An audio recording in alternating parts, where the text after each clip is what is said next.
Welcome to I Need a Session. I'm Kim Wilson, your host. If this is your first time hanging out with me today, I want you to know this show is all about self empowerment. I created a safe space for people to share their stories and experiences. I believe that every human being has a story that is connected to the healing of another human being. In this episode, we're doing it a little different today.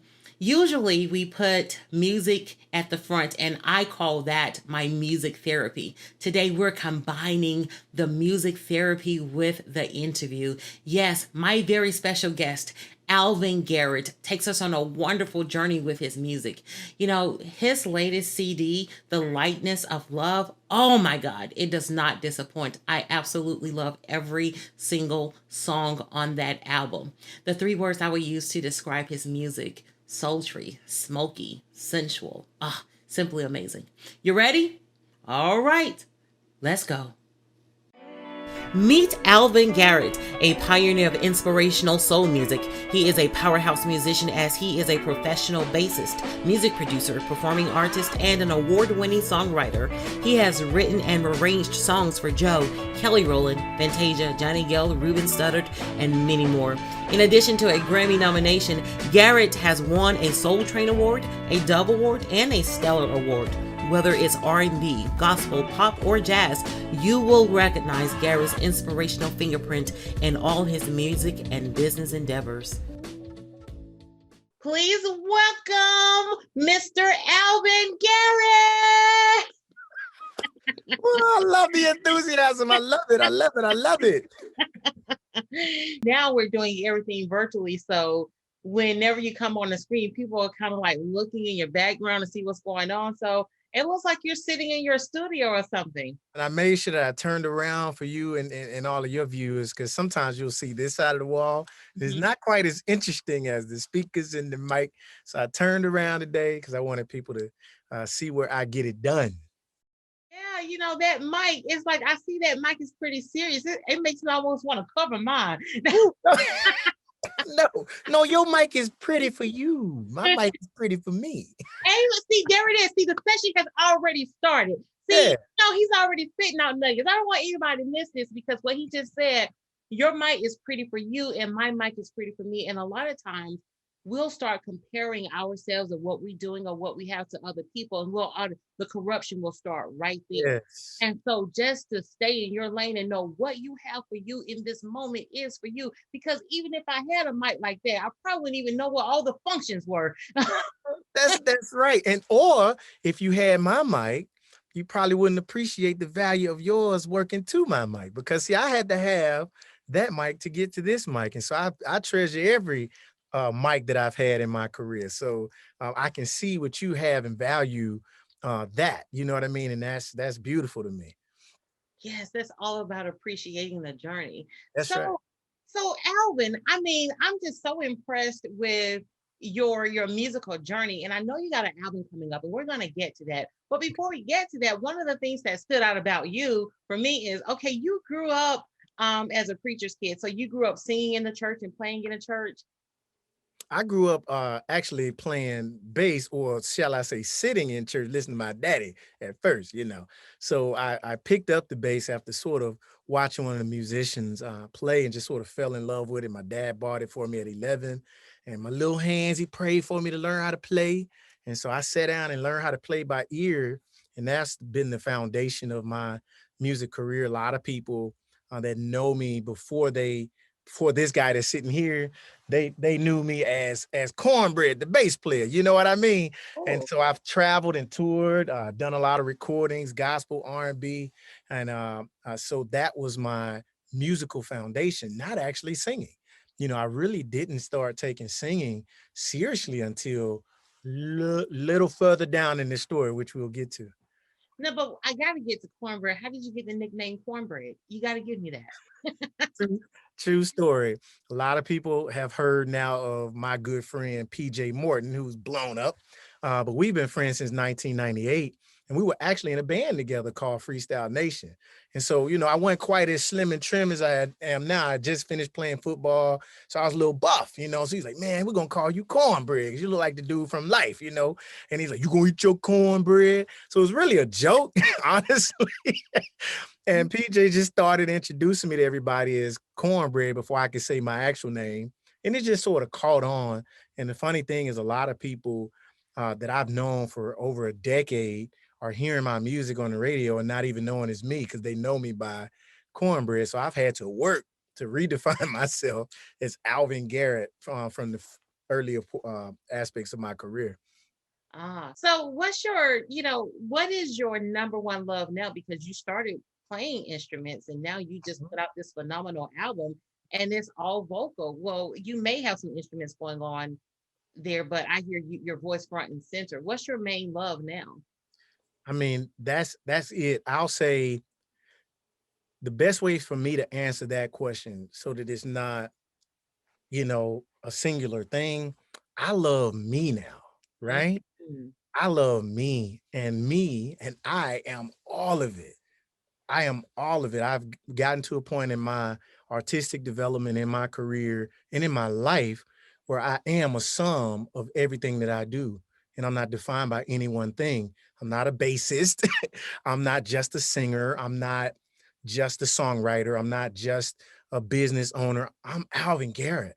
And so when this project is a expression of my thoughts, my feelings, the voice I've grown to love over the years. I didn't start off singing that way. Some people say, I've been singing like this all my life. No, I had to hire a vocal coach and I had to practice and I had to stay at it for a long time to develop my own sound. So I would say what I love the most now is who I am. Um, Collectively, I love my story.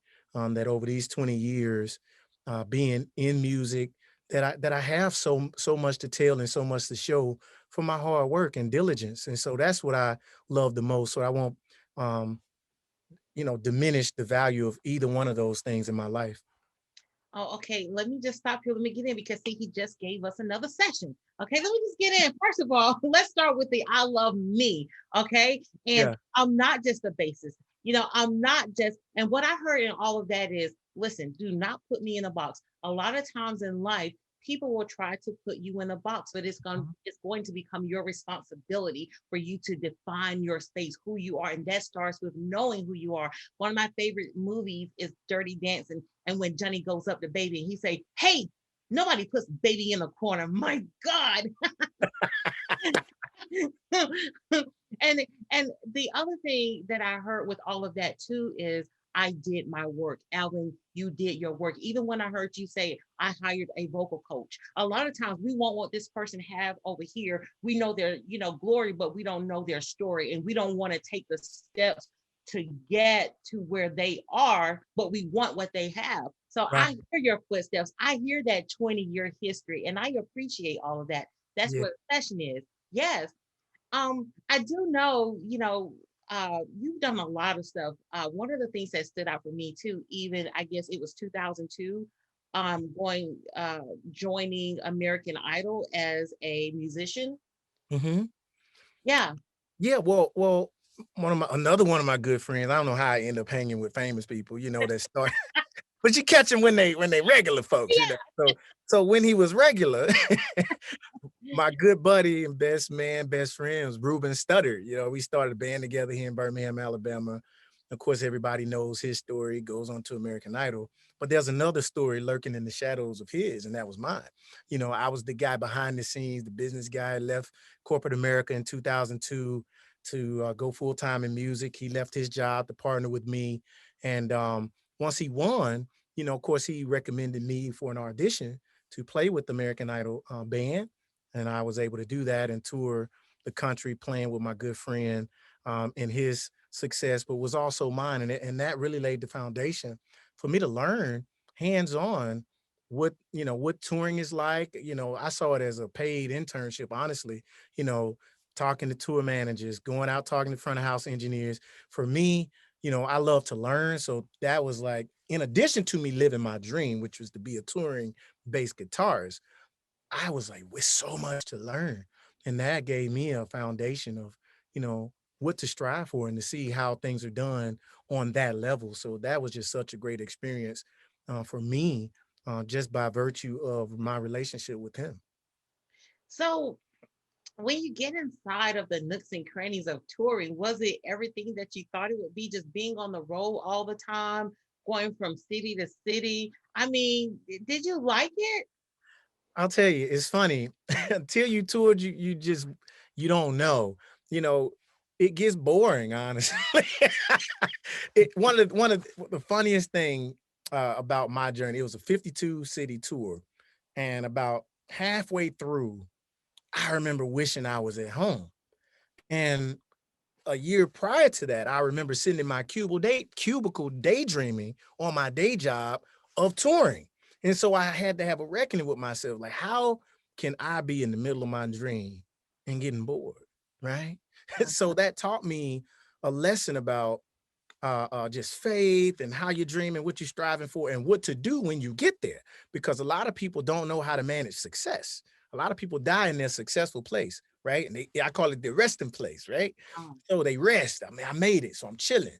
And I learned then, don't ever stop dreaming, don't ever stop learning, don't ever stop grinding, or you'll get tired being successful. You'll get tired and you'll go backwards. So that was one of the things that caught me off guard with touring is that you do the same thing over and over and over and over again, that it's work. It is work. You get up, you go to the next city, all the logistics involved. You got to play the show the exact same way every night.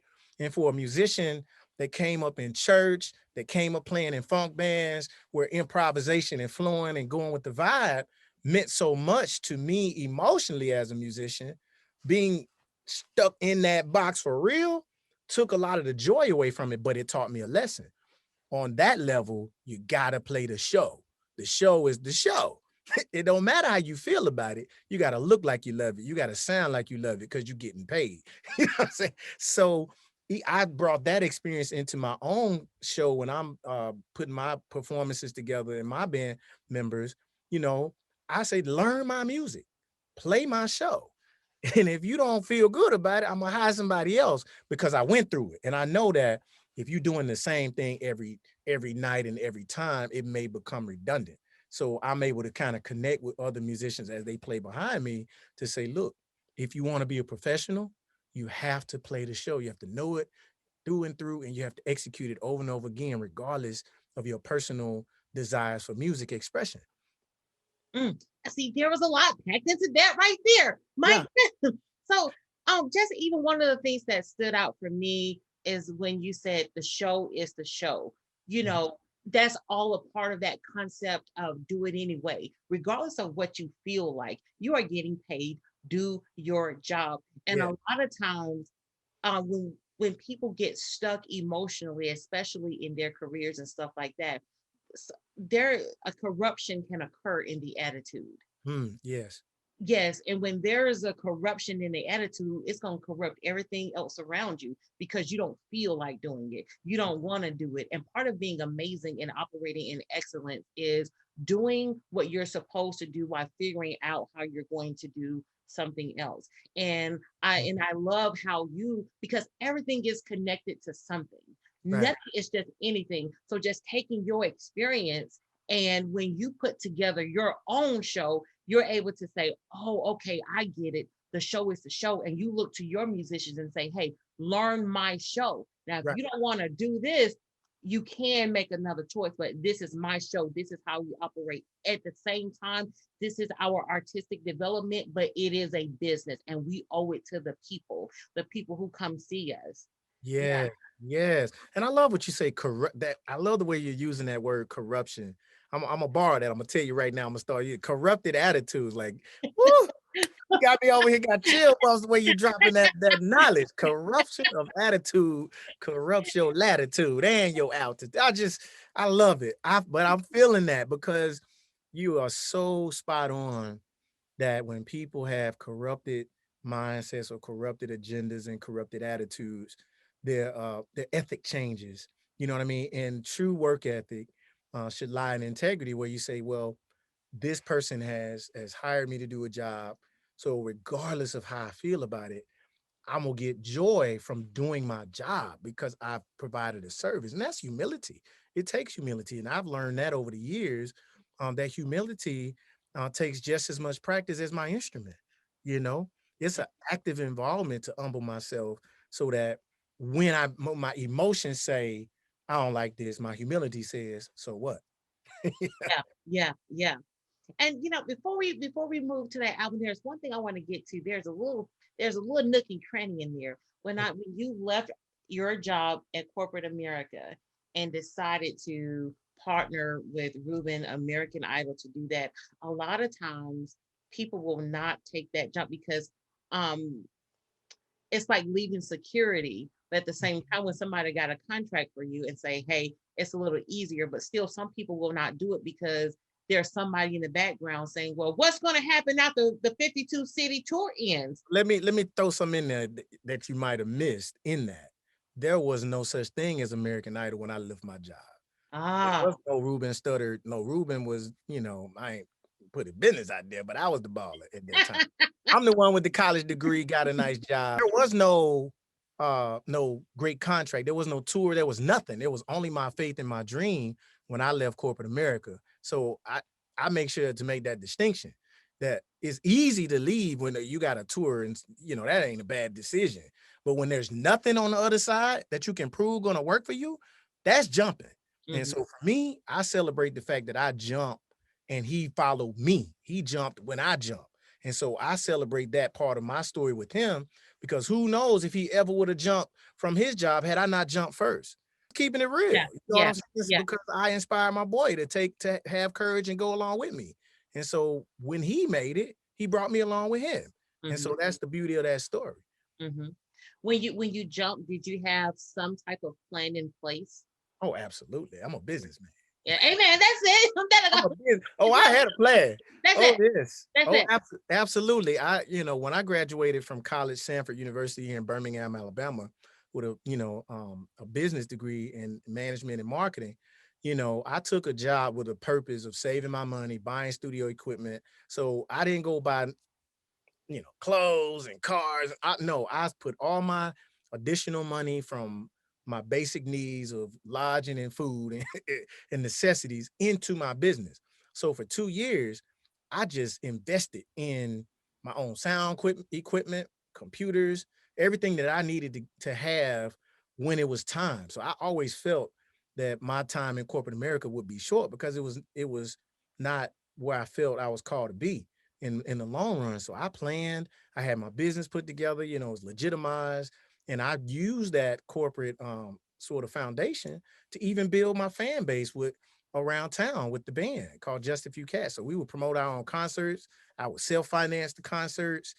So when it was time, ultimately I just ran out of vacation time and my boss told me I couldn't take it. So I was like, hey, deuces. My dream collided with my job and I had to choose my dream. So I definitely did not leave haphazardly, and I always consult other people and say, don't just jump out here for the sake of a social media post. Say, I'm doing full time. Well, what you gonna do with these 40 hours, these 60 hours, these 80 hours a week that now belong to you?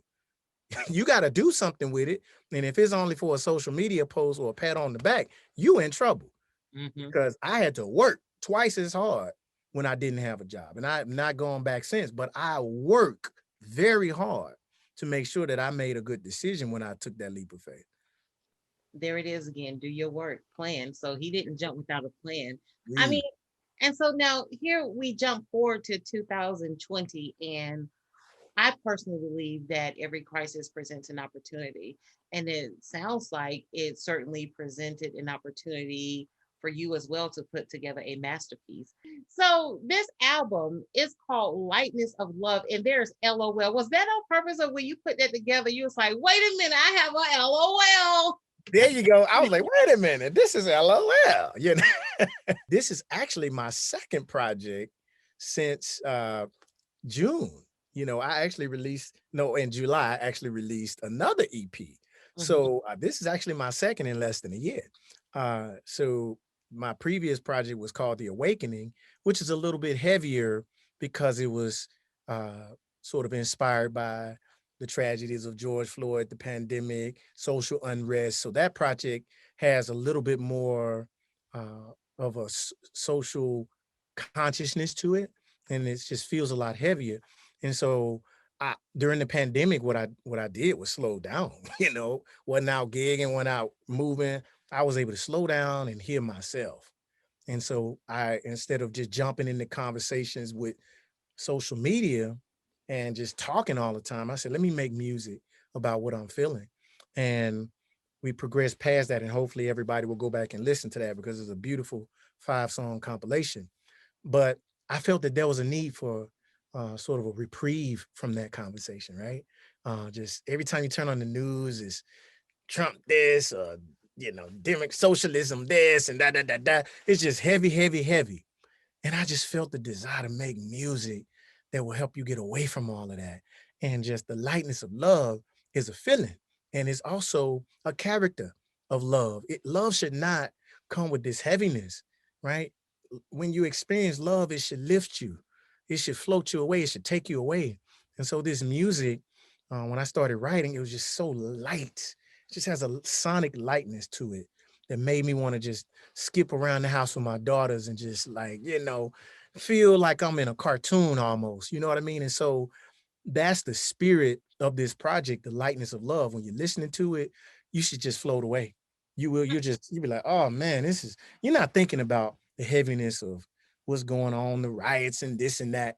You just get caught up into that mode, and be it you by yourself wishing you had somebody to make you feel this way, or you actually with somebody that makes you feel this way. It just takes you away. Yeah, honey, by the time you use the word skill, you know what? I did take my Sunday to listen to the album. And Mhm, at first I was going to I was multitasking, and then mhm. I stopped. And I was like, well, wait a minute. And I just enjoyed the whole album. I just even want to just kind of play like a snippet from, is that okay? Absolutely. Let me just play a snippet from that first Hang With Me. Okay. Let me see. Let me pull this up. Give him a little snip, snip. I hope you don't mind me saying this, but you have a beautiful smile. Can we chat for a second? What's your name? What's your sign? What you doing later on? What you doing later on? It's okay if you're shy. Am I coming on a little too strong? Ooh. All my friends call me Al, and I like to have fun. Yes, I do, but I'm all grown up, and we can have a deep conversation. You wanna hesitate? Oh yeah. Is it getting kinda late? For me to take you on a date? Oh God, it's only 5 o'clock in the evening. The look on your face, Oh my it's like you're God. having another day. I just love that. First of all, let me just kind of how we let me just how we start out with that compliment. To me, that's that. I don't even want to call it old school. To It me, is. It is. Call it what it is, baby. That's traditional. That's I, old school thinking. just this approach. I just love it. And and by the time the all the elements come in, like what's your name? Is I the words that came to my mind was, it's true R&B, smoky and funky and just upbeat. And it's just like, listen, go ahead and open up the grill and so whether we want to, do a nice little lounge, it's classy and it's just everything. I love that. When I write my projects, I like to have a conversation that when you go from start to finish, is sonically cohesive. The tempos are cohesive. The storylines are cohesive, and it builds to where you don't feel like you got to skip anything. And so when you're meeting someone that you're interested in, the first thing you got to do is come with some respect, but you got to come with some swag. So I just felt like, okay, how should a man approach a woman of interest? And I think that's not being lost. It has been lost. Just because number one, who's going to teach him? Like who's teaching our young men, not media, and who's teaching our young women how to demand how men should treat them? That's a lost etiquette. And so by starting my project this way, first thing I want the listeners to pick up on, this is a gentleman right here. You know what I'm saying? Excuse me, man, you have a beautiful smile. And, it's just the decorum of the song that says, I want to kick it with you, but let me be respectful. You know what I'm saying? Just hang with me for a while, and you may find that you want to hang out with me too. You know? Yeah. And I think that's so important because a lot of times we do learn through art, music, Yeah. cinema. People, because sometimes people, they don't have role models to teach them certain things, and they will pick up, their ear will pick up on how to do certain things, to say certain things just by listening. So I certainly appreciate that this album is an opportunity to teach as well. And sometimes you can have full grown adults who still need to learn the basics. Yeah. Most of the time. Most of the time. Hey, Shotty, what's up, y'all? That could be a dope song, but that ain't the song. That's not on this album. So this next one is Go Together. Whoa, whoa, oh, whoa, whoa, whoa, whoa.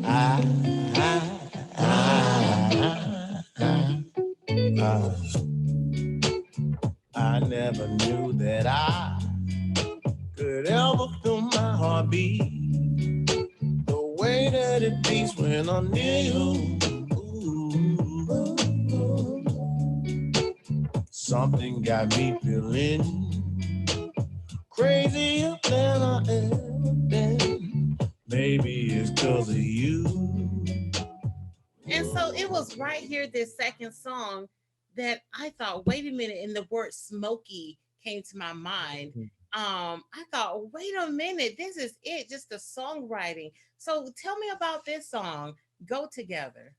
Hey, after you hang with me for a while, you start getting to know me. We starting to get to know each other, and you realize that hey, there's something about what we have, and it's like, look, I don't know where the wind gonna blow, but wherever we go, let's go together. You know what I'm saying? It's just that first stage of feeling in love. It's like, man, floating on a cloud. If we go, we're gonna go together. If we float, we're gonna float forever. So yeah, that's the vibe of that one. I've had so much fun hanging out with you today, Alvin. Normally, we start the show with a little music therapy. We've done all of that throughout the show. So I want you to take us out with a little music therapy. My gift to you. It's the lead single from the project. Whatever you want, just make a list. I'll be your deliverer. Wrap it in a kiss. Whatever you need, just write it down. Mm. I'll make you happier than a kid on December 25th. Mm. You and me, we're like a holiday every day. You for me, you've been my everything. So this is my gift to you. Mm. Whatever you need, you can have it in me. It's my gift to you. Love and you. This is my gift to you. Hey. Whatever you need, you can have it in me. It's my gift to you. Love and you. Thank you so much. There's nothing like the gift of song, and I know it's going to be a gift to many of you as well. Alvin, tell them one more time where they can find you, they can get your music. I always want to promote my website, which is alvingarrett.com. On social media, on Facebook, the live stream event will be hosted on my Facebook page, The Alvin Garrett. And The Alvin Garrett is also my Instagram page. So that's The Alvin Garrett on Facebook and Instagram, and alvingarrett.com for people to visit my website and get to know me a little better. We did it, certainly in the lightness of love. See you next time.